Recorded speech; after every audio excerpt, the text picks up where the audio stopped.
Mexico is often described as one of the deadliest countries for journalists in the world. Those investigating crime and corruption run daily risks, with 5 killed in the last 2 months alone. But while that danger is very real, the outcry it's caused has also masked a less obvious but no less insidious threat to an independent press.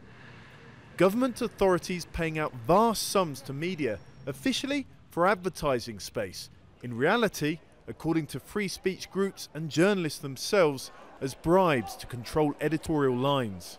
Public advertising is used either as a price, because you were aligned with the government agenda. The denial of this money also becomes a punishment, because you're criticizing the government.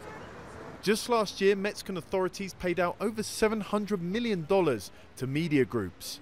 That money rarely trickles down to low-paid reporters, but when they fail to toe the official line, they pay a price. Like Coco Bernal, an award-winning local radio journalist in Guanajuato state, until 2 weeks ago, when her boss pulled her off an interview with a mayor at the insistence of his PR team. She was told it was because she might ask awkward questions.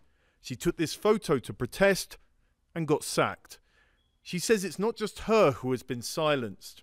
I think of those who don't have a voice, indigenous women, old people begging in the street, vulnerable children, those trampled on by the authorities. I spoke for them as a journalist, and now, in my mind, I see them all silenced. Respected journalist Daniel Moreno has worked at just about every major Mexican newsroom and says the complicity between government and many media has been going on for years. I worked in a newspaper where there was a reporter whose job was to write articles on corruption that were never published. Those reports were used to negotiate with the government. Hey, I have this information. Either we make a deal or I put it out.